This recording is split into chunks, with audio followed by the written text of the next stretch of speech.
All right. Hello. Good afternoon, everybody. Welcome to Math 155. Kumusta naman ang first day of classes?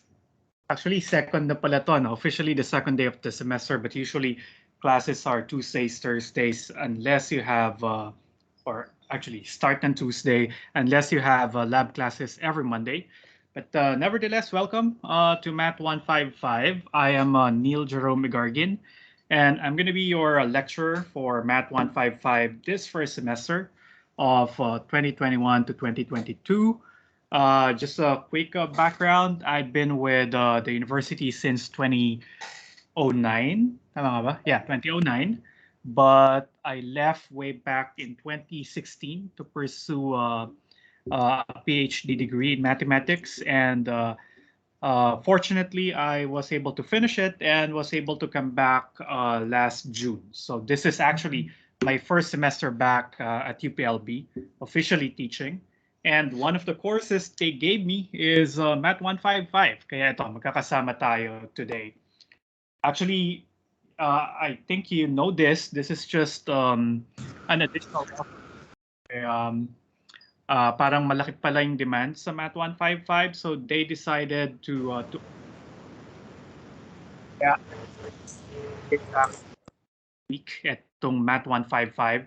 So under those circumstances, I didn't have enough time to write my own materials. Typically, when I'm handling a course, I want to write my own materials para gamay ko and alam ko yung flow. But since I don't have the luxury of time to write everything, kasi nga this class was assigned to me just last week or 2 weeks ago. So I had to write my own materials. And actually, parang na-open lang to nung reg period, tama ba? Last week. So yeah, so yun yung circumstances under this class. But nevertheless, I hope we'll have fun and have a productive semester for Math 155. Although sabi nga nila, Math 155 is one of the hardest, if not the hardest, course in the BS Math curriculum. And now I understand, tama nga ba? Required na sa applied math students ang Math 155? Tama nga ba guys? May mga applied math ba dito? Come on guys, don't be shy. Pwedeng magsalita, pwedeng mag-comment sa chat box. Required booster. Parang malungkot yung pagkakasabi ng required, no? Yeah, I think it's now required since 2018 nung nagbago ng curriculum.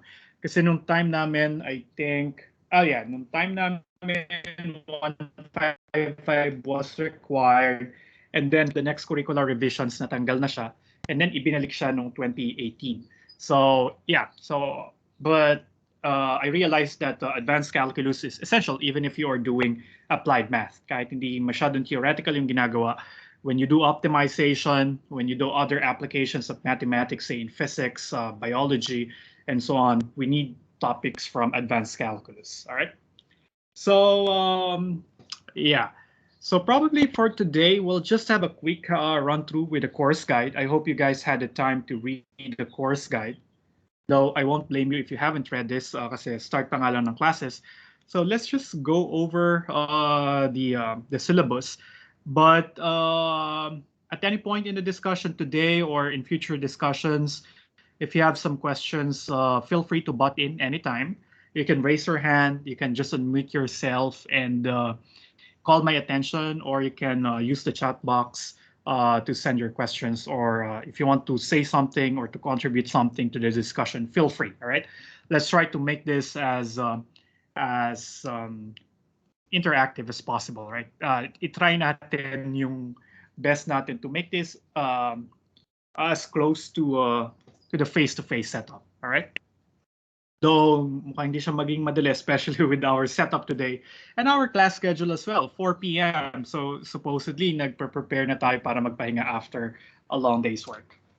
But anyway, yun pala, I am recording the session, and usually I'll do this every lecture session so that those who were not able to join us live can watch the recording. Medyo patchy yung internet connection ko. I realized it when I was watching or checking the recordings I made for the other two classes I had today. So kung medyo patchy tapos hindi nyo naintindihan yung sinasabi ko, parang in the middle of the sentence na block out yung important details, just call my attention and I'll try to repeat the salient points of what I've said. All right? So okay ba yun? Okay. Yes, sir. All right, thank you. Ganito pala yung feeling nila Dora, nila SpongeBob nga. Yung mga Blue's Clues, mga ganon, no? Para nagtatanong ka, nag-aantay ka ng response in the virtual setup. Kasi sa face-to-face, at least mababasa ko yung facial expressions niya. But yeah. All right, so here's the course guide. So welcome to Math 155 now. Here we will learn concepts in the theory of real numbers and the analysis of functions of one variable. And then this is an introduction to analysis. And this, I think, is the prerequisites, which is a major elective for those who want to do a serious study of analysis. Now, we have 4 course learning outcomes here. Of course, we will start with developing an understanding of the fundamental properties of the set of real numbers and its topology, and then discuss the theory of limits, derivatives, and integrals of functions of one variable, analyze mathematical statements that are of central importance in the theory of real analysis, and prove basic concepts in real analysis. So emphasis on proving basic concepts in real analysis. So I guess you know this thing na this is a proving heavy course, but for the homeworks, I'll try to make it as formative as possible para build up yung concepts before you do the actual proving. So in the homeworks that you will submit every week, siguro hindi lahat ay proving. Some would be mechanical, some will be an exercise just to give you an understanding of the basic concepts kasi yung proving medyo heavy na yan. It's a higher level skill. And then in the problem sets, that's when you will be expected to do probably the majority of the proving for the class, all right? And then aside from this 4 learning outcomes, one thing that I personally would like to see from you guys is for you to be able to communicate your ideas well. Now, it's a very important skill, not just for math or applied math student, but for any student in general or any professional in general, to learn how to communicate their message across effectively. So what I want to see in your work is your at least your attempts to communicate your ideas well. What I'll do in your submissions, I will assume nothing. So I mean, babasahin ko lang yung submission nyo. So make sure I will understand that from a third-person point of view. Isipin nyo na sinusulat nyo yung solution o yung mga explanations nyo for somebody who is not part of the class. So but will have a background about advanced calculus. So kailangang i-explain nyo talaga yung mga arguments nyo on paper.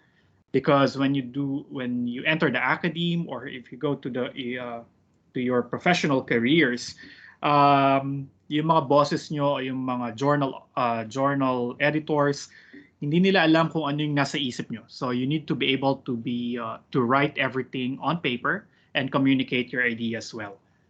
So ganun yung gagawin kong training sa inyo. When I ask you to prove something or to explain something, I'll be looking for a nice explanation on paper. Though siguro at the back of my mind, alam ko yung gusto nyong sabihin, pero I will insist that you put that into writing. Magandang training na din to for writing your SP, your theses, or for your professional careers. All right. Now, the next thing here would be the course outline. There are, how many? I think 5 chapters here. Chapter 1 is about the real numbers, and chapter 2 about sequences in the set of real numbers. So these 2 are actually the entirety of Math 155. These are concepts that you had been using since your calculus days, Math 36, 37, and 38. So nakita nyo na yan, or even in your high school calculus, alam nyo na yung real numbers, alam nyo na yung sequences. Tapos kapag compute na kayo ng limits, derivatives, and integrals. So 5 is to understand them in detail. look at and that way. So hihimayin natin, i-reconstruct natin itong mga ideas na to. So sa Math 36, tinuruan tayo na ganito yung formulas for derivatives or ganito yung definition ng derivatives. So in Math 155, we'll try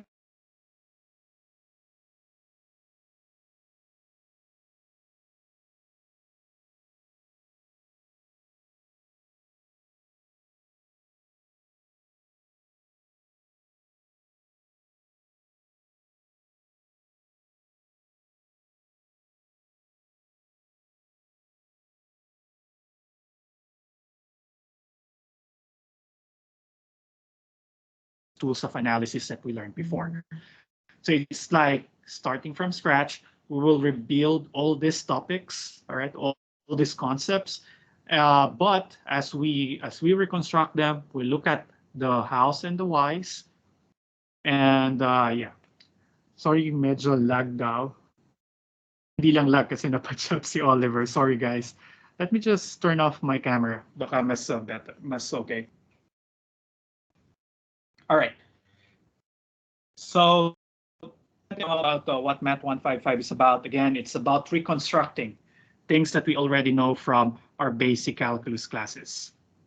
Medyo lag nga. Nagtatry ako magsulat. All right, so hopefully it will get better as we go along. All right, and then after Unit 1 and Unit 2, I guess we'll have the first problem set. So problem set 1. So yun yung coverage niya. And then we'll go to Unit 3 about limit and continuity. And this chapter will comprise one problem set. And then we'll have derivatives of a function of one variable in chapter 4. That's another problem set.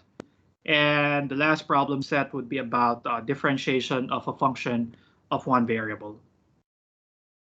Or actually, hindi dapat differentiation to. Dapat ito ay integration. So kindly correct the course guide. So that's integration of a function of one variable. Okay.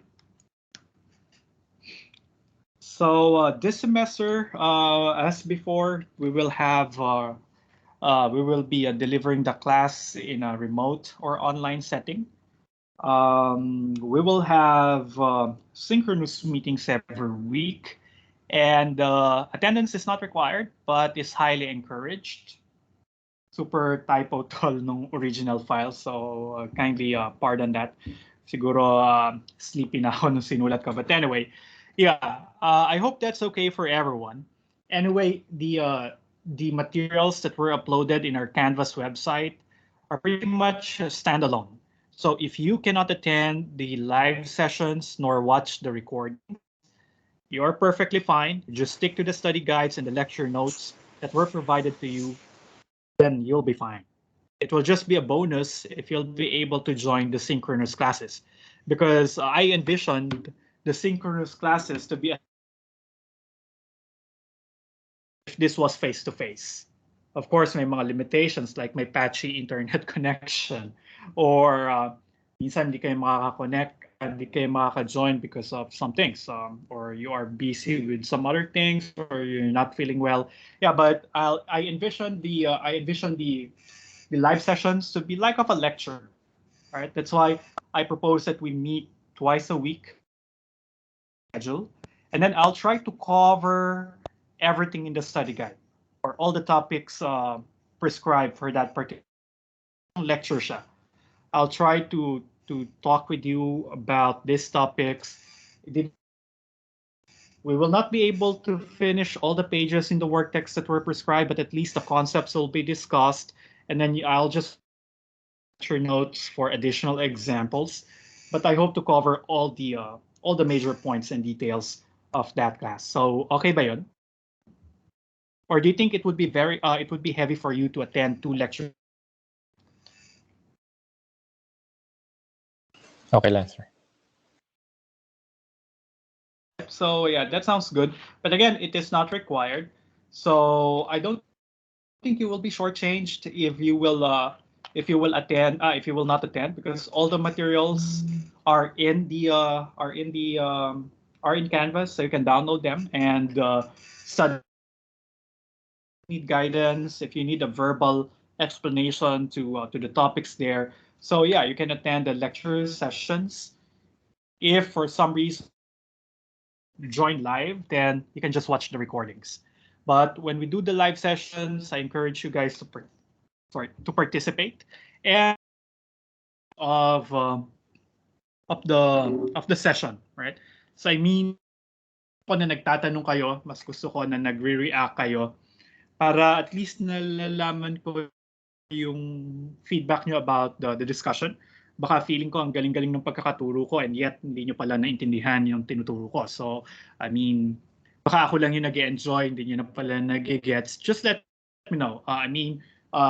Ask your questions. For me, there are no dumb questions. For me, there are no stupid questions. Some of my students in my other class probably heard it already, but I want to say that it's better to look like a fool for a moment. So, kung feeling nyo napaka-dumb ng question nyo pero hindi nyo talaga maintindihan, just raise it. This is a safe zone, no judgment. I will not judge you. Hopefully, you will not judge each other. So, kahit basic yung tanong, I'll try to address it as well as I can. And yeah, tanong nyo na yung question kaysa maglinger yung question on your minds and you will not understand the topic. So, hindi ko po talaga na-get simula sa umpisa. Then I'll be more than happy to repeat that discussion.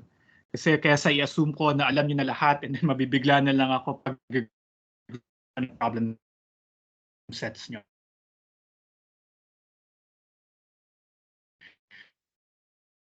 Send me a DM via MS Teams. You can unmute yourself, raise your hand, whatnot. Communicate with me, all right? Now, everything will be in Canvas, so I hope you guys are already member of Canvas, though there are some MS students here who don't have their SAIS accounts yet. So hopefully when you get your UP email, sorry, not SAIS, but the accounts, you can join you can join Canvas. Probably we can see, nakagamit na ba kayo ng Canvas? Because I can give you a short walkthrough about Canvas. Kasi parang the university is suggesting that we use Canvas because there could be a point in the future where Canvas will be required to be the unified learning management system of the university. So kaya sinimulan ko na rin siyang gamitin. So here's what you will see in Canvas. So hopefully you guys can see my screen. Okay, there you go. So here's how the Canvas page will look like. You will be greeted with the homepage, which just tells, which just you to Math 155 Section Y2. A short reminder of what is expected for the current week. So here, I want you to take a look at Module 1 because you need to submit homework 0 and homework 1 on Monday, September 20th. All right. And then usually I have an announcement banner here for now. You have the MS Team link here. So mamaya siguro banggitin ko kung paano mag-join sa MS Team if you if you don't have an account yet. So I'll show you that later. And then I'll usually put the links here for those who are part of Canvas but are not yet a member of MS Team. So dito nyo pwedeng makita yung links. You can share it to your classmates na hindi nakaka-access ng Microsoft Teams. So yeah, feel free to share it to them. And here are some quick links to important things. Medyo na-OC ako dun sa size nung pictures. Hindi ko alam kung ano nangyayari kapag ine-edit ko siya, magkakasing laki yung mga pictures na yan. But when I publish it, yun yung nangyayari. Siguro kailangan ko pang i-fine tune yung paano yung ginagawa ni Canvas ng image wrapping. So, but apologies for that. Pero mukhang okay naman siya, kaya lang nakaka-bother din minsan. But anyway, so I suggest you do it this way. You can click on the lecture notes. That will lead you to my to one of my Google Drive folders. Okay. So makikita nyo dyan yung lecture notes para sa buong unit. Lecture notes, one for each unit. So I already have Unit 1 and Unit 2 uploaded. These are lecture notes by Drs. Edita Jose and Dr. Eduardo Hatulan, the last two instructors of math. Because again, since I don't have the luxury of time to prepare my own, I asked their permission to just use their materials. So yan yung gagamitin nating main reference. So you'll see the lecture notes for the entire unit. Yun natin kung mag-load siya. So ganyan kabagal yung internet ko ngayon. So I'll totally understand if you'll have some difficulties accessing or joining the meeting. So yan yung itsura nung Vortex.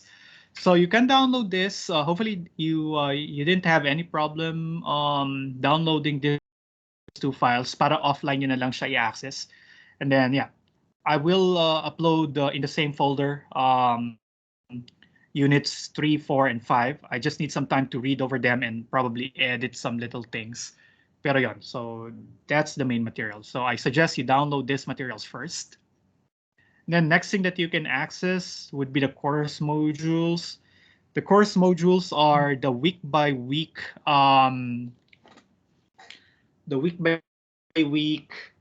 breakdown of the topics, and then will guide you through the lecture notes. All right. So in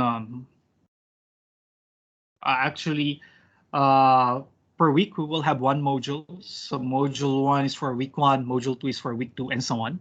So under module 1, you will see here the materials that I want you to look at for this week. So of course you have the course guide over here, and then you have homework 0 of you already submitted, which is just a consent and declaration form. And I decided that will be 5 points in the problem set. So isasama ko siya sa problem set. So make sure to do this before the deadline on the 20th. So that's worth 5 points. And then you'll see the study guide. Let's take a look at the study guide. Okay, there we go. So study guide, ito yung magsasabi sa inyo anong pages dun sa lecture notes ang kailangan nyo tingnan. Or if we feel that you need to look at some preliminary materials or some prerequisite topics, we'll include also some YouTube links to it. So katulad dito, here, we want you to review techniques of proof. So you can visit these two websites if you want, or go back to your Math 101 notes. Kasi expect ko na medyo may idea na kayo how to write proofs, right? Then here's the learning objectives for the week. As you read the lecture, the videos, or listen to the synchronous sessions, these are the you need to pay closer attention to. So I guess the objective is to discuss concept of a complete ordered field, explain why the set of real numbers is a complete ordered field, and find the infimum primum of a set. So when I'm designing your homeworks, and eventually I'll be looking at the learning objectives per module. Yung mga tanong dun sa mga homeworks. And then learning activities, naka-bullet yung mga topics that you need to read. And then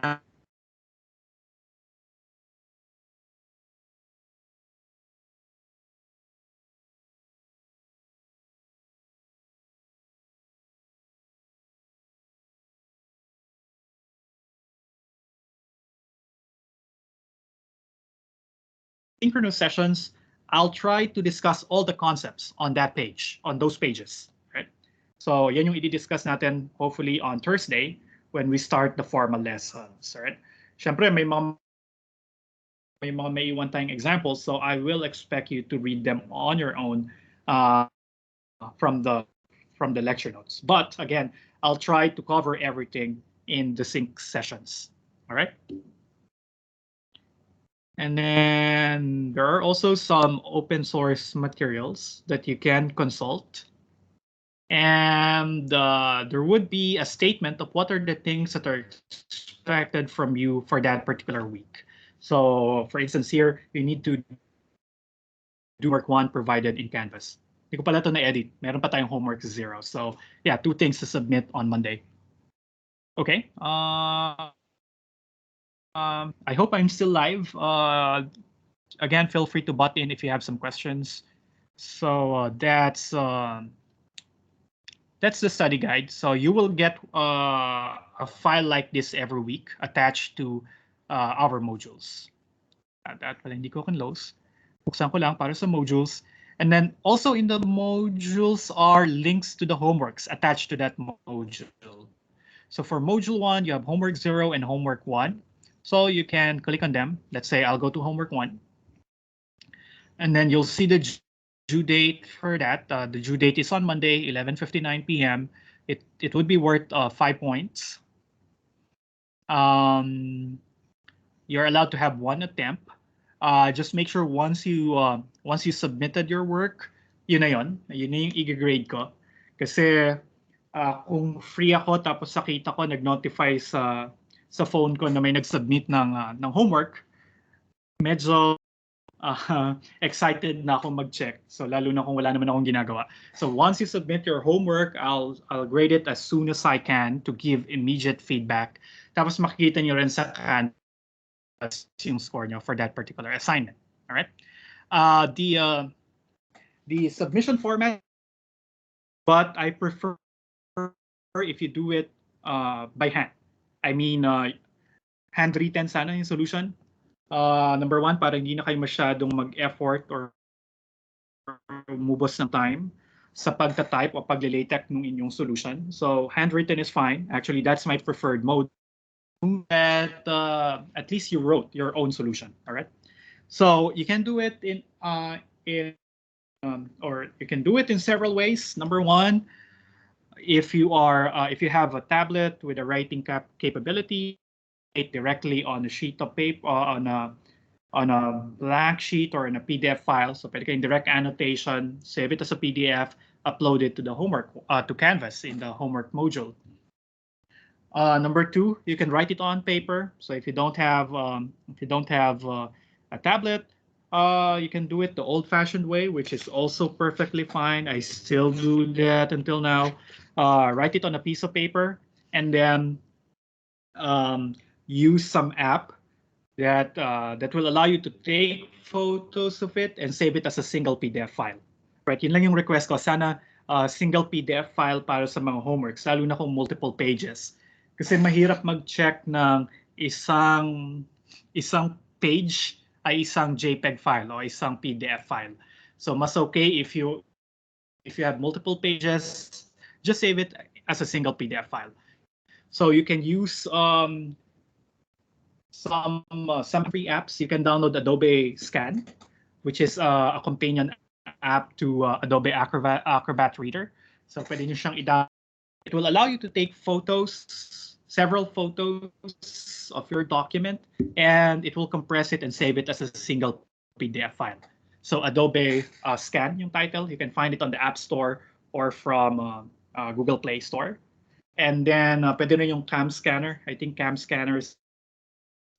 And I guess there's also some options. You can take a photo of it, copy paste it in a Microsoft Word file, and then you can save it as a PDF. So my only request is that you submit it as a single PDF file. All right? Okay ba yun? So all good so far? Hello, guys. Yes, sir.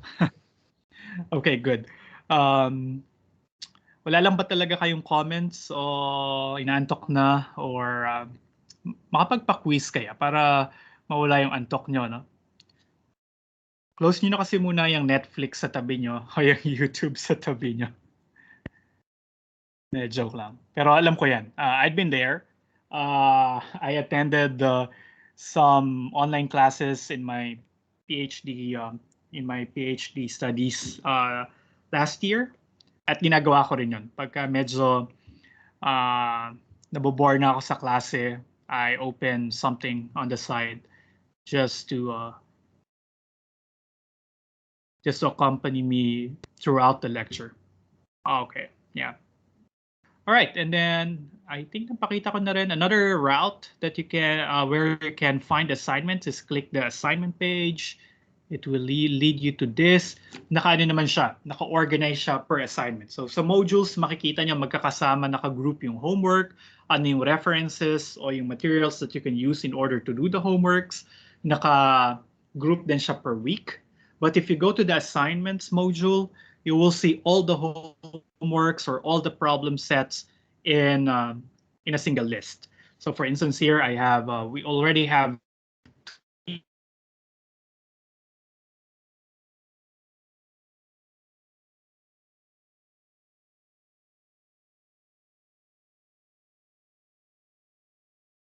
module X for week X. Then the deadline for the homework in that module will be on Monday of +1. So that, kasi for week X, and I don't expect you to finish reading that material until the end of the week. So gugugulin natin yung week X para i-discuss yung mga topics, and so that you'll have a couple of days to do the homework after we discuss all the topics. And then you'll still have the entirety of Monday.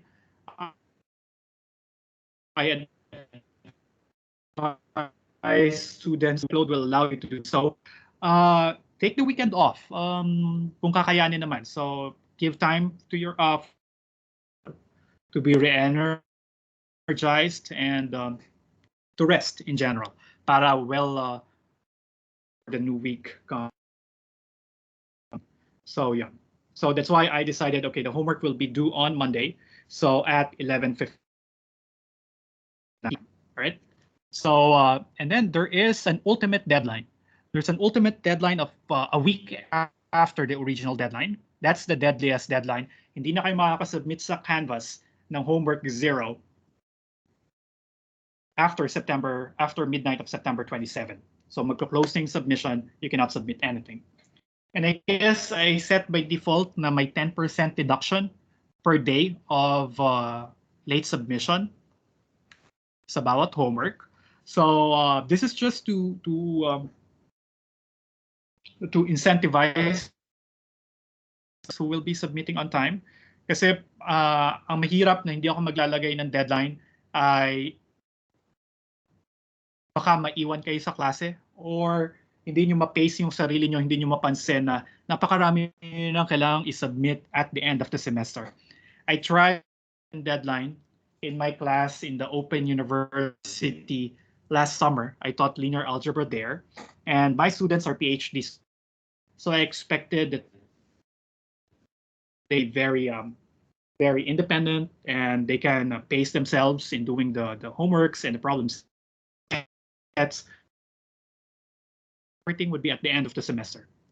Kaya lang, 2 days before the end of the semester, there are students who are telling me na, sir, hindi po deadline kasi ganito sa work or may mga naging problema po.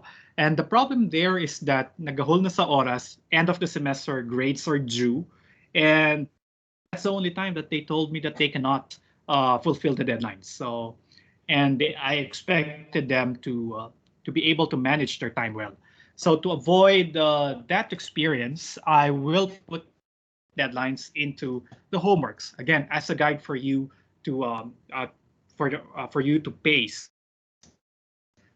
your undergraduate students. So baka hindi pa kayo sanay mag-manage ng time. So that's what the deadlines are for. But if there is a mitigating circumstance,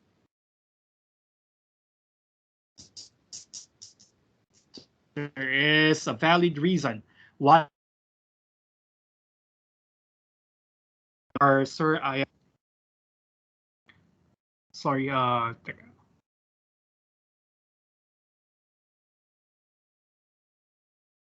Yeah. Medyo napuputol ako pag may nagjo-join. Kaya nyo bang mag-admit ng nasa lobby? Na nag-notify ba sa inyo? dun sa mga members ng team. So if you can, please accept yung mga nasa lobby para hindi napuputol yung sinasabi ko. Right? So, okay. Right. Where am I? So if there is something you are not feeling well, or you just don't feel doing anything, kasi may mga times talaga na gano'n na, sir, kahit gusto kong magtrabaho or mag-aral, hindi ko po kaya because I'm not feeling well mentally, physically, socially, or whatnot. Just let me know, all right? So, and then I can make some adjustments for you.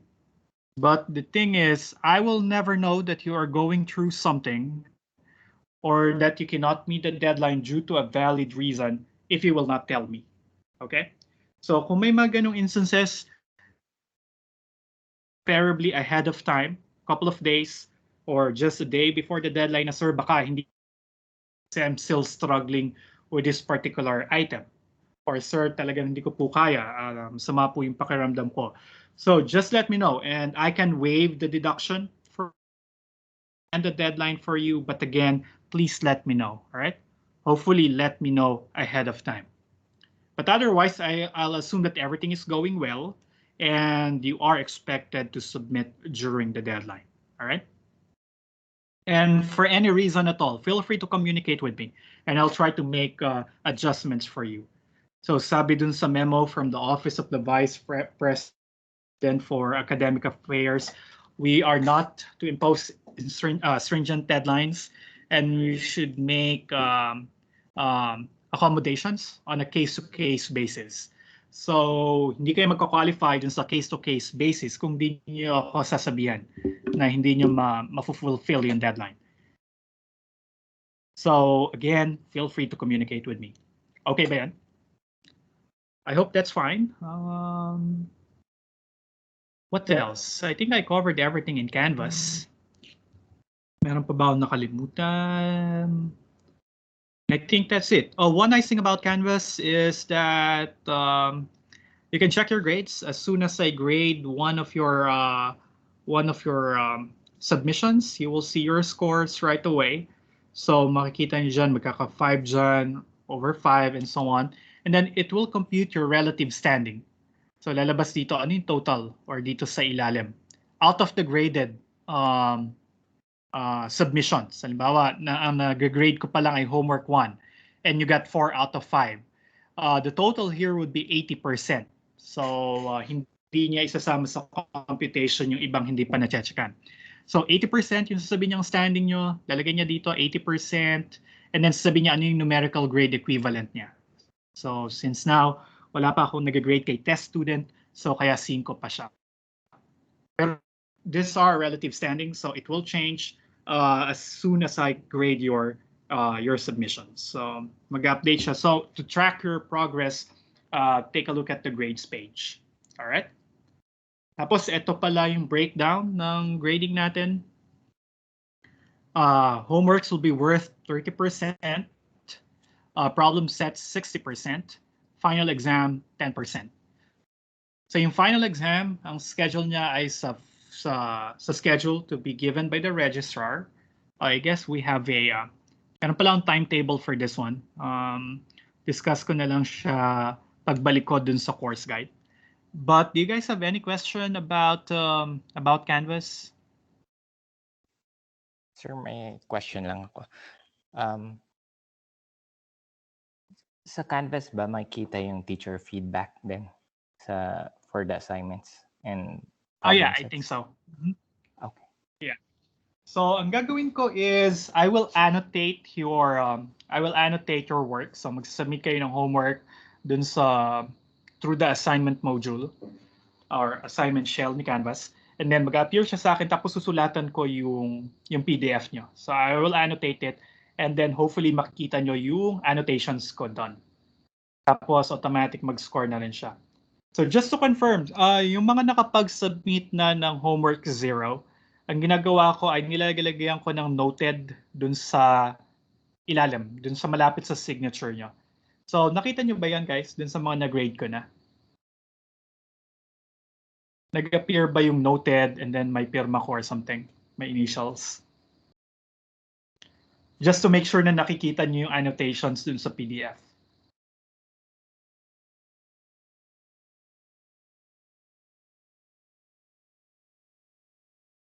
Hello guys.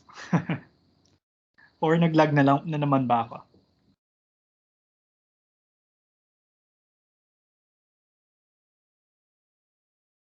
Grabe, dead ma talaga? Or lag lang talaga ako? I don't know what's happening.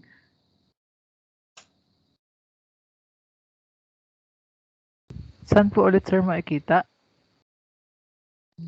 Punta kayo dun sa... click niyo yung homework 0. Oh, thank you, Angelica. Tapos, makikita niyo siguro somewhere along here yung comments. So, pag binuksan niyo uli yung homework 0, binalikan niyo yung PDF file. Tapos, tingnan niyo sa dulo, may nilagay ako doon na noted na handwritten something. So, sabi ni Angelica, nakikita daw. Kita po sir.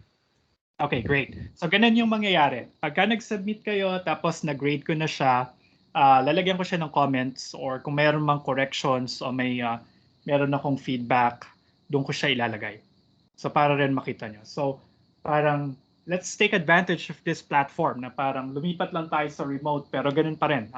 Parang pen and paper pa rin. Ibabalik ko yung solution and then makikita nyo.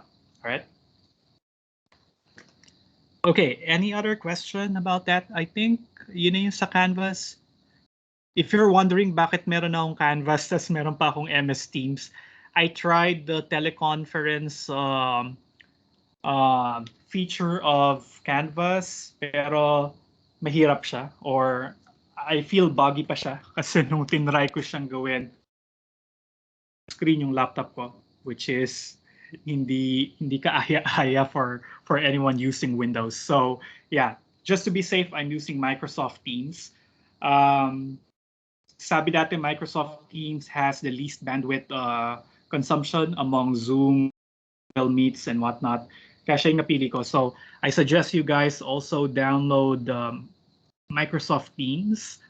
And yeah, and for that you need to use your @outlook.up.edu.ph credentials.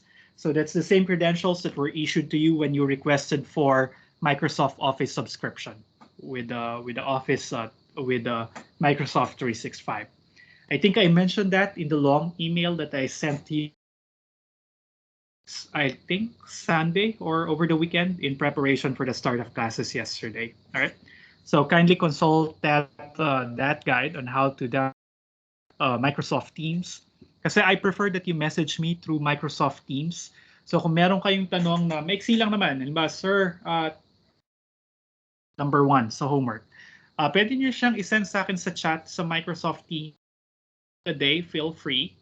And if I am awake, I'll try to as soon as I can. Kaya sa email or kaya sa Facebook Messenger. Kasi sa Facebook Messenger, because I'm trying to just use Facebook for personal and social purposes. So pag work-related, usually email or Microsoft Teams yung chinecheck ko. But I'm online. I have Microsoft Teams installed on my phone. You can also do that if you're on the go. Nasa biyahe ka, pwede kang makinig ng lecture even you are on your phone using MS Teams. You can send me a chat as if you are using Facebook Messenger. So, and then I am immediately notified then. Ganun din yung Canvas. Yung Canvas meron din siyang mobile app. Kaya lang limited yung functionality. But I think that still do. I don't know if you can submit homeworks. Canvas mobile app. You can check. Ang dinownload ko kasi yung Canvas for Teachers. I can grade via my phone or via my tablet.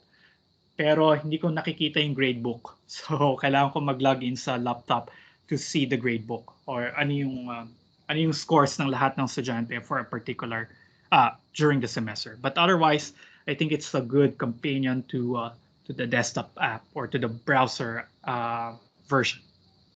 Right? So, any other questions about Canvas? I'll leave the Canvas page here and then go back a little bit to the course outline. While doing that, any questions, any requests? Okay lang ba so far? Kumusta pala yung internet connection or your availability to attend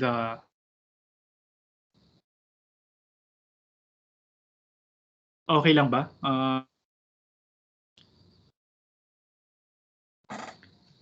I hope it is not costing you so much to join the lecture sessions. Though just bear with my internet connection. Naka second internet provider ko na to since I came back. So hindi ko alam kung mas okay siya dun sa previews. Pero yan. Let's try to make this work. Let's see. Let me go back to the course outline and just see if I covered everything. So we have the lecture notes, and then here's the study guide. So here are the week per week breakdown of the course. So nandiyan na yung tentative schedule for the problem sets and for the homeworks. So you see here for this week, 13th to 17th of September, you're required to submit homework 1, but the deadline for homework 1 is on Monday of the succeeding week, so September 20th. And the same pattern goes on. Homework 2 will be due on the 27th, and so on. Okay. I don't know if you have seen the homeworks already. Maiksi lang naman siya, in my opinion. But if you feel that they are too long or they are taking up much of your time, then just let me know and then pwede ko siyang bawasan. Okay? So this class is open to negotiations. So feel free to voice out your feelings. Again, this is this is a judgment-free zone. So I prefer na nakikipag-haggle yung mga estudyante na, sir, baka naman bawasan natin yung homeworks, or sir, baka naman pwedeng walang homework for this week. Just let me know, tapos pag-iisipan ko. Alright? Keyword, pag-iisipan ko. Alright? So hindi guarantee na i-grant ko, pero I'll think about it. Alright? Especially for weeks that we have a homework and a problem set. So I'm thinking, i-waive ko na ba yung homework for that particular week so that you can focus on the problem set? So yeah. Ideally, I imagine the homeworks to be something that you can do in an hour or two. So ganun lang siya kahaba or kaikse. 1 hour or 2 hours at most. Pero actually, mahaba na nga yun eh. Feeling ko nga yung homeworks ay parang quizzes lang sa face-to-face class. So para lang ma-force kayo to do something within the week. Hindi naman siguro quiz. Mas mahaba ng konti sa quiz. So yeah, let's say 1 to 2 hours per week. So yun yung length ng mga homeworks. Problem sets would be quite longer. Probably this would be something that you will do for a total of 5 hours, for instance. So, pero gagawin ko naman na gano'n kaya kahaba ang deadline ng problem set? Do you think 3 days will be enough?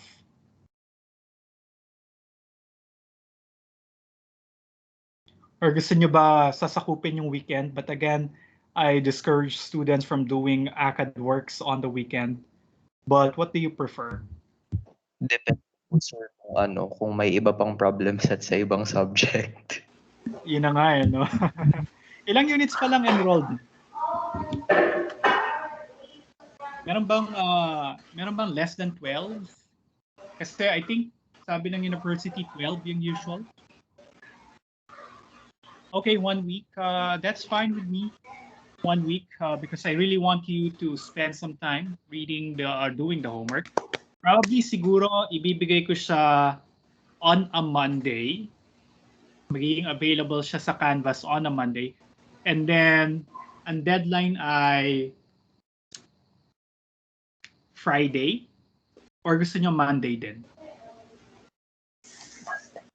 Para may weekend. Siyempre, sasabihin nyo Monday, no? Okay, sige, pwede naman. So what will happen, for instance, problem set 1, ang coverage niya ay hanggang first 2 weeks. So itong study guide for week 1 and week 2, yun yung, sorry, hindi pala. 3 weeks pala yung coverage niya. So ito yung coverage ng problem set 1. Ibibigay ko siya ng October 4 And then ang deadline niya ay October 11. Is that okay? Yes po, sir. Okay, great. Paalala nyo lang ha, pagka nakalimutan ko siya tapos mas maaga yung nabigay kong deadline, sabihan nyo lang ako, alright? Pero be mindful we still have some homeworks. For instance, baka sumabay siya sa submission ng homework 4. If you decided na, sir, kaya naman namin mag-homework 4 so wag na tayo mag-skip ng homework. So, kasi ang kagandahan dun sa homework, they will give you some idea of, or they will give you an immediate assessment of the topics for a particular week. But again, these are short ones. So, yeah, isipin nyo lang na posible mag-double submission on a Monday, all right? And then my target is to give you feedback on it probably within a week at most. Pero halimbawa, kayo yung unang nagpasa, tapos excited ako mag-check, baka mabigay ko siya within an hour or so. Wag lang tatambak yung submission. Actually, I have another proposal. Ganito yung ginawa ko dun sa isa kong klase last time. Para hindi ako matabunan ng problem sets and you get immediate feedback to it. Siguro pwedeng per item yung pagpapasa. Halimbawa, yung problem set 1, may 5 questions. Pwede ako maglagay sa Canvas ng submission ng problem set 1.1, 1.2, 1.3 hanggang 1.5. So may 5 problems. So pag natapos mo na si 1.1, pwede mo na siyang i-upload. Hindi mo na kailangang antayin matapos yung natitirang 4. And then, kung wala pa ako masyadong ginagawa, pwede ko nang gradean yung 1.1. Hindi ko aantayin yung ibang items. So, mabibigay ko ng feedback. Tapos magkaka-idea na kayo na, ito pala yung hinahanap ni sir. So, pwede nyo pang i-edit yung ginagawa niyong problem set questions that are remaining. So, pwede yung retail submission. Actually, I encourage that na i-submit nyo na siya ng mas maaga. Kasi the mas maaga nyo siyang i-submit, the mas maaga ko siyang ma-checkan at may feedback na makukuha. So, saka para hindi siya sabay-sabay. Okay ba yun? Medyo hassle nga lang on your part kasi instead na one time lang kayo mag-upload, 5 beses kayo mag-upload. But say, ang target nyo, 1 problem set question a day, then mukhang mas okay siya. Okay lang ba yun? Actually, mas gusto ko yun na retail yung submission. So yun nga, extra burden on you to upload 5 times or 4 times depending on the number of problems in a problem set.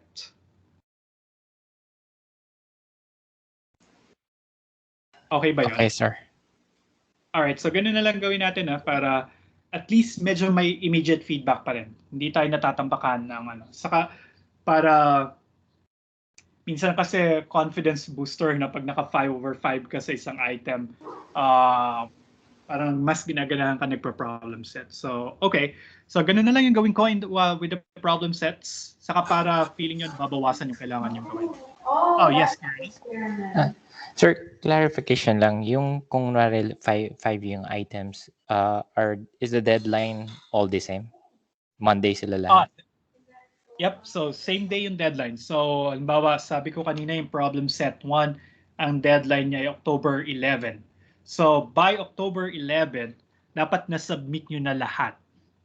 Pero kung feeling nyo naman satisfied na kayo sa item number 1, pwede nyo na siyang isubmit October 5 pa lang. Tapos kung nahirapan kayo sa problem 3, siya na lang yung hindi mo pa natatapos, pwedeng siya na lang yung antayin mo until the deadline. But the deadline for problem sets would be, for all the problems, would be the same day. Pero pwede kayo mag-advance submission. And I'll see to it that when you submit in advance, I will also grade your work in advance para makatulong siya para dun sa current na ginagawa niyong problem set items. Alright? Tapos, isipin nyo lang pag magba-bulk submission kayo towards the deadline, halimbawa 11:59 yung deadline, tapos gusto mo magpasa mga 11:50, isipin nyo lang na 5 yung i-upload nyo, depende sa internet connection, so give enough time for you to submit everything. Okay? Okay ba yun? Or mas preferred nyo na isang bagsak na lang?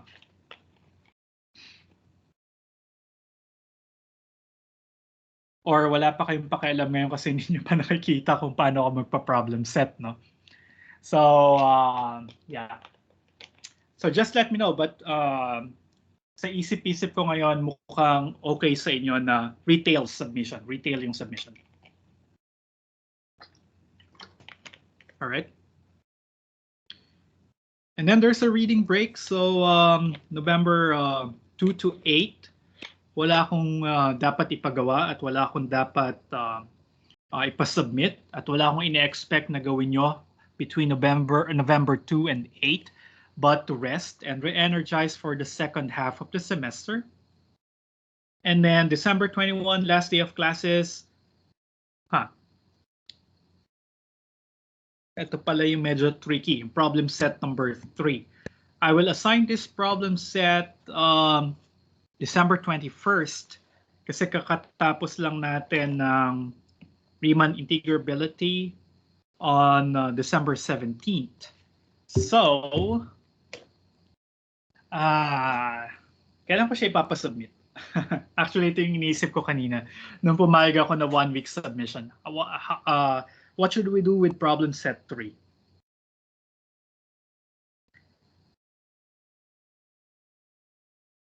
The coverage for problem set 3 would be the week of November 22 until December 17. So probably what I can do for problem set 3 is to give it to you by December 13th para at least masimulan nyo na yung na-cover na natin na topics, yung mga problems pertaining to those topics that we already discussed. And then, may iwan na lang itong mga topics na to na posibleng din nyo pa nasasagutan din sa problem set. But I will accept retail submission, so that's fine. Tapos, tingin nyo ba okay na deadline ng December 21?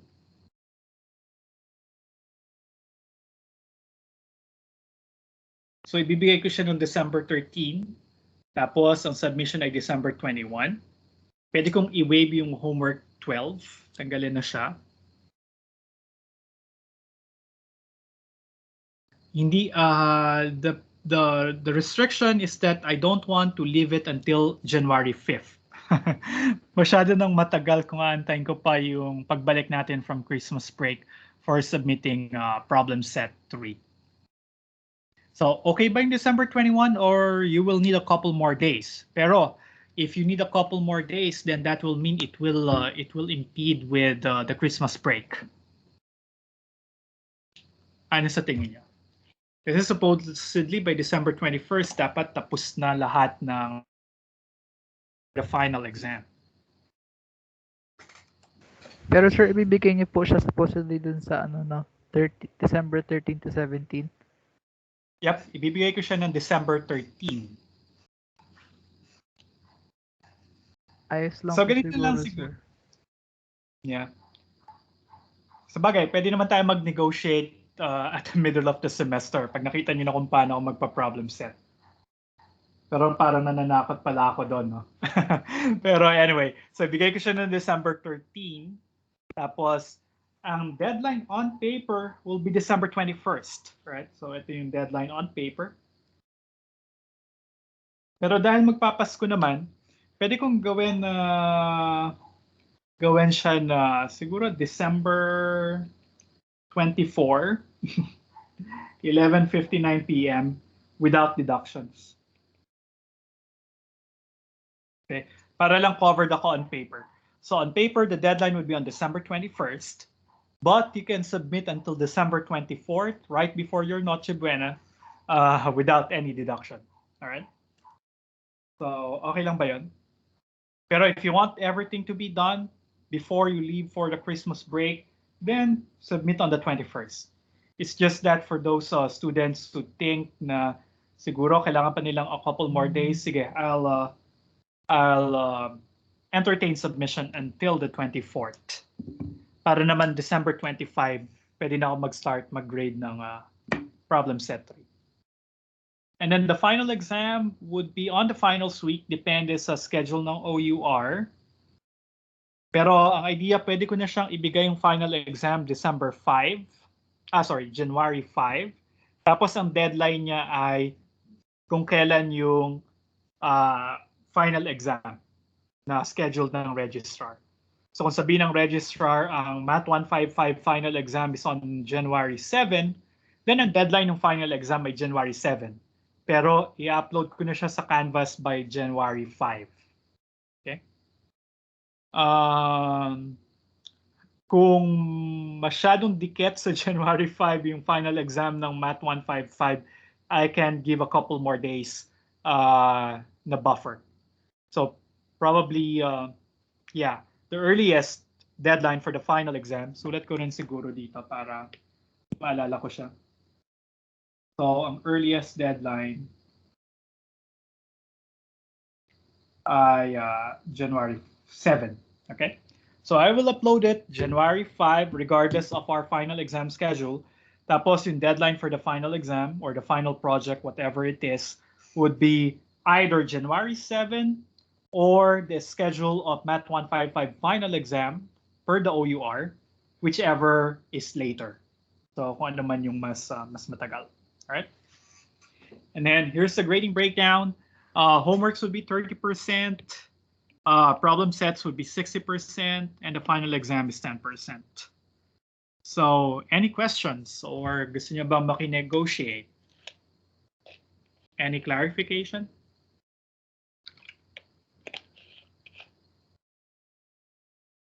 Wala naman. Let's see. Sir. Yes, go ahead. Sorry, hindi ko nakikita yung pangalan. Sir, pwede bang makipag-negotiate paglabas na lang ng mga problem set? Yeah, sure. Okay. So lahat ng changes, yeah, John Oliver, of course, sasabihin ko hindi. Tanong kasi niya, mahirap po ba kayo magpa-prob set? Sasabihin ko hindi. Pero siguro hindi niyo naman kilala yung mga naging students ko dati, no? Yeah, yan na lang. Huwag niyong i-search sa Twitter yung pangalan ko. Makikita niyo lang yung message ng mga bashers ko. Joke. Pero yeah. Let's negotiate, all right? So kung feeling nyo mahirap yung mga problem sets masyado, just let me know. Tapos pag-usapan natin, all right? Lagi naman akong open for negotiations, and I love it when students negotiate kasi nakikita ko na invested talaga sila dun sa course. Let's see. Titingnan ko yung homework, kung ano itsura nung homework 1. Okay, so ito yung iPad version ng Canvas. So, pero Canvas for teachers to. So nakikita ko kung ilan yung nag-submit ng homework 0. Kailangan ko palang mag-grade ng 2. Kaya medyo nagsisisi yata ako na din na in-install ko to sa iPad. Kasi naman maglalaro ako or manonood ako ng Netflix. Magpa-pop up na may to-do. Kailangan ko palang mag-grade. Tapos nababother na ako na may red dyan. So kailangan ko siyang tapusin. May format ba yung file name ng mga homeworks? John Edmar, wala nang format yung file name ng mga homeworks kasi ang gagawin ko lang naman ay bubuksan ko si Canvas, makikita ko yung pag kinlik ko yung homework, okay? Lalabas diyan yung mga PDF na sinubmit. Tapos hindi ko na siya i-download, dito ko na siya susulatan, dito ko na siya gagradean. So hindi ko na kailangang makita. Actually, hindi ko nga alam kung ano yung mga file names na ilalagay nyo. So yeah, just upload it in Canvas. Canvas will do. So let's take advantage of technology. All right. Hayaan natin si Canvas na mga problema ng mga format. Okay. So let me see homework 1.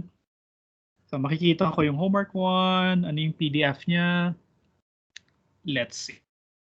Okay. So ito yung homework 1.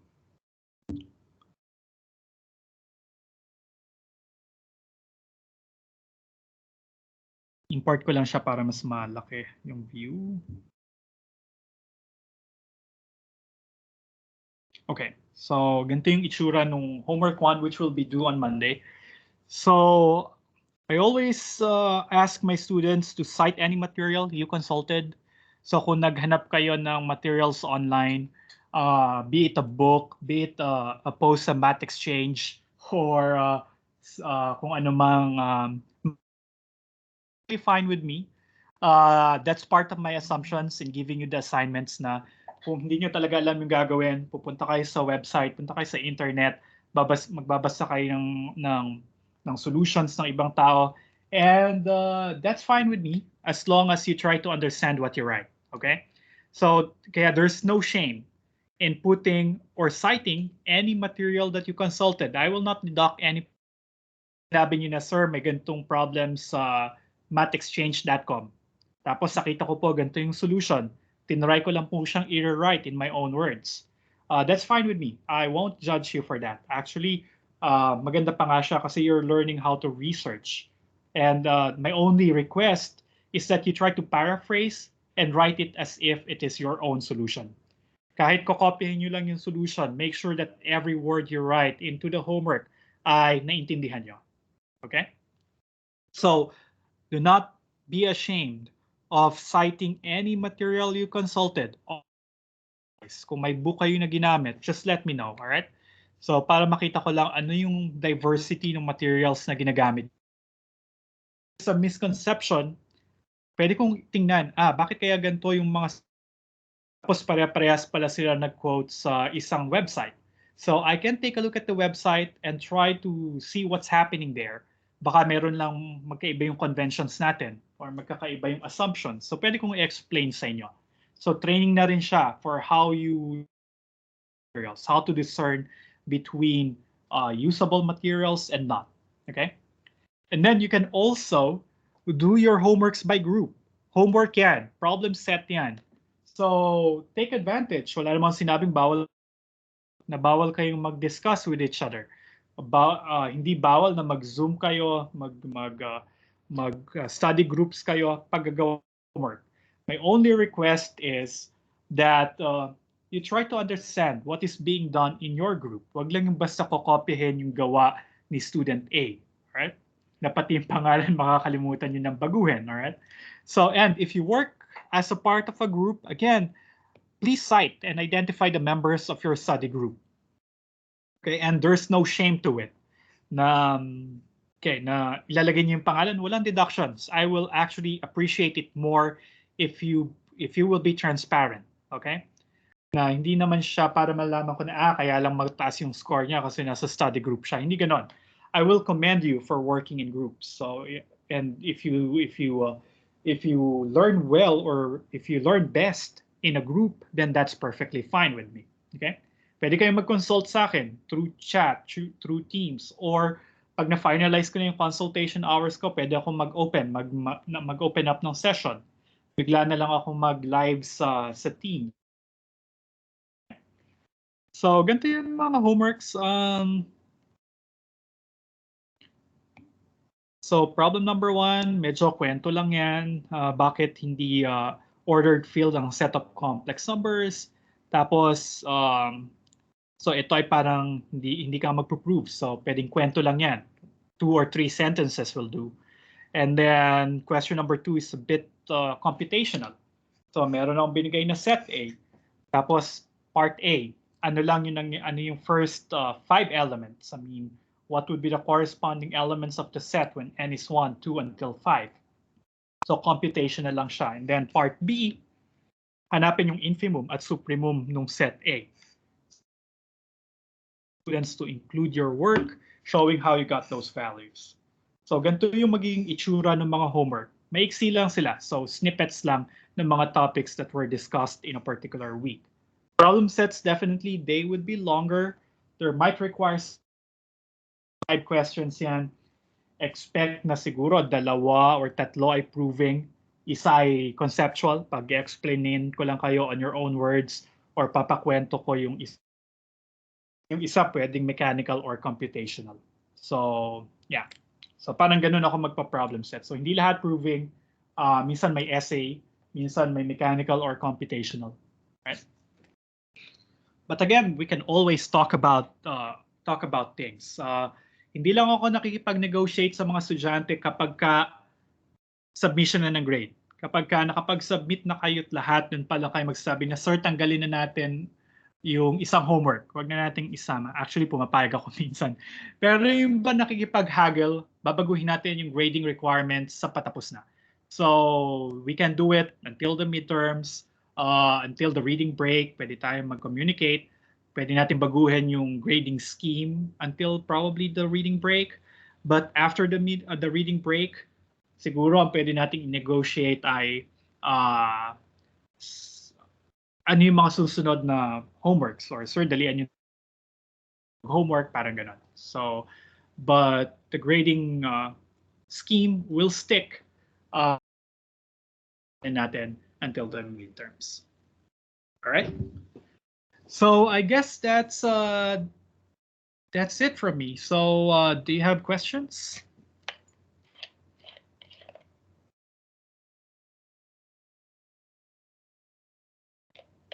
Oh, by the way, I am recording the session, so I will. This is one good feature of MS Teams.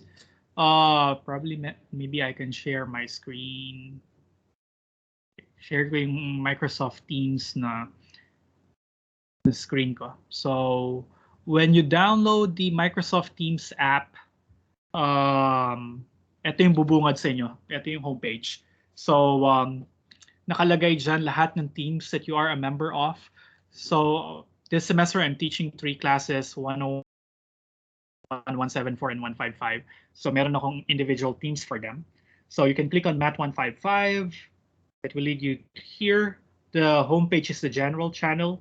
Though wala akong masyadong pinopost sa general channel. Sa live sessions ako nagpo-post ng schedule, ng links para sa current session. And when you click on the live sessions, you will see all the scheduled meetings organized into Facebook-like threads. So parang nag-status ako sa Facebook, Math 155 Meeting 1. And then you will see all the chat messages na type nyo dun sa meeting chat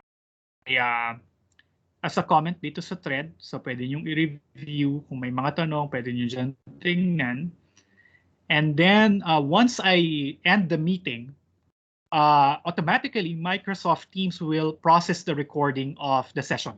All right. So pagkatapos nating mag-meeting, in 5 or 10 minutes, the recording will be available as a comment dito sa thread na to. So kung mabasa, kung ano yung mapanood yung recording. So kung late kayo dumating, you want to see what was done at the early parts of the session, you can go to the thread. Sa medyo dulo, lalabas dyan yung recording. Okay? So kahit hindi ko pa siya i-share sa inyo yung link, kahit hindi ko pa siya i-upload kung saan mang website, makikita nyo na kagad sa Microsoft Teams yung recording. So though pag may time ako, ang gagawin ko, kokopyahin ko yung link, ipe-paste ko dun sa Canvas para dun yung siya ma-view. Or with your permission, most of the times I also upload recordings of the sessions in my YouTube channel.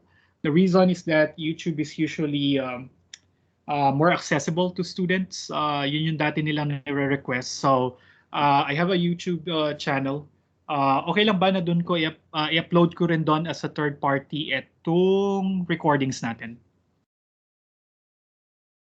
By the way, sa recordings, ang nakikita lang doon ay yung presentation nyo. Kung open yung videos nyo, kung naka-off yung videos, makikita yung profile picture nyo. Or kung wala kayong profile picture, yung initials, like here, yung NE or NJ, makikita nyo doon. And yung pangalan. I don't think ganun ka-sensitive na makita ng general public yung pangalan dun sa klase. But if you have concerns about that, I edit the video, i-render ko pa siya bago ko siya ma-upload sa YouTube. Kasi sabi ng mga estudyante, mas okay minsan sa YouTube kasi may mga data promos na accessible via YouTube.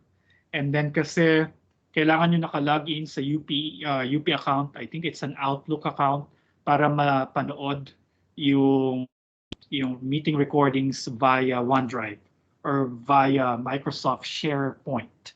So I guess pinaka-economic siya sa YouTube, right? So I hope that's okay with you. If you have some reservations about that, just let me know, and then I'll try to accommodate that. But I don't think seeing your initials or your pictures or your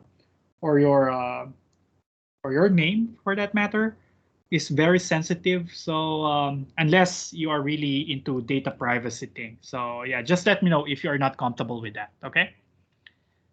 So yeah, if you don't want if you don't feel comfortable expressing that in the class, so just send me a PM or a chat, just to let me know, all right, that you're not comfortable with that.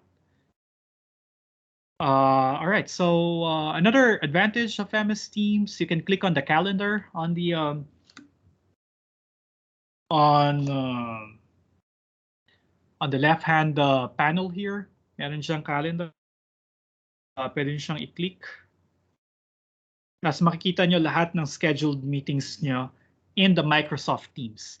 So, halimbawa dito, I'm teaching 3 classes. Nakalagay na dyan sa calendar ko, ano yung mga classes na kailangan kong attendan. Okay. And if I have these in my calendar, I can just click on one of them and click join. Hindi nyo na kailangan yung actual link. So, kailangan, ipapress nyo na lang yung join. Okay. So, that's another way to navigate through the meeting links. And of course, there's a chat capability. Oops, sorry, makikita niyo yung chat sa akin dati. But yeah, pwede niyo gamitan yung chat para siyang FB, nag-notify siya sa akin real time. So I'll try to respond to your chats as soon as I can. Okay, may questions ba kayo? Naubos ko na yung 1 hour and 20 minutes. What did I forget anything? Oh, ito pala. Before while you're thinking possible questions, medyo graveyard shift ako. I mean, usually nakapag-work ako optimally in the late hours, like say 10 p.m. until 1, 2, or 3 a.m. in the morning. So, tapos pag ako, baka mag-check ako during those times. I guess nagdo-notify. Tama ba? Nagdo-notify sa inyo pag may gin-grade ako na submission nyo. So, yung mga nag-submit ng homework 0, nag-notify ba sa inyo via email or via a ping na your homework 0 was graded? Or hindi naman? Nag-notif po sa akin, sir. Nag-notif. All right. So, if you don't like to be notified in the wee hours of the day, pwede bang kayo na lang on your settings, punta kayo sa settings ng Canvas, turn notifications off. Kasi hindi ko siya magawa for everybody because some students might want to be notified immediately once I have graded their work. Kaya lang, some of my students are telling me na, sir, medyo nagkaka-panic attack kami or nagkaka-anxiety kami pagka, ayan na, nag-notify na homework 1 was graded. So if you don't want to feel that anxiety or kung medyo may adverse effects sa inyo, yung makita yung mga ganun notifications, please turn it off. Wala naman akong hinging any reaction from grading. It's just that baka middle of the night, I am grading your work. So yeah. Alam nyo naman, UP faculty members work 24/7. So, or almost 24. So, yun yung problema sa sa online setup. Para nawawala na yung work and home divide. So, kasi nasa bahay naman tayo 24 hours a day, parang wala ng clear division yung trabaho at saka yung bahay. So, yeah. So, and I admittedly, I am a victim to that. Willing or unwilling victim to that. Pero mas okay siya sa akin kasi pwede ako mag-grade 10 a.m. Pag may nagko-consult ng estudyante ng 10 p.m. May nagko-consult ng estudyante ng 10 p.m. Nasasagot ko pa siya minsan or may nag-submit, nag-gradean ko siya kagad. So yeah. So I'll try to do my best kung gising ako. Pero during office hours, I'll try to limit emails and announcements during office hours. Pero yung individual submissions, baka magawa ko siya during unholy hours. So kindly turn off your notifications if you don't want to be disturbed during the unholy hours. All right? Okay. So the rest of the time, kung meron pa ba natitirang time, I can entertain some of your questions if you have some. So parang ilan tayo? So almost, we have a good attendance here kasi I think you're 24 in the class. Plus siguro tumanggap ako ng 4. So, yeah. Any questions and comments? Or gusto niyo lang muna makita kung paano ako magpa-problem set?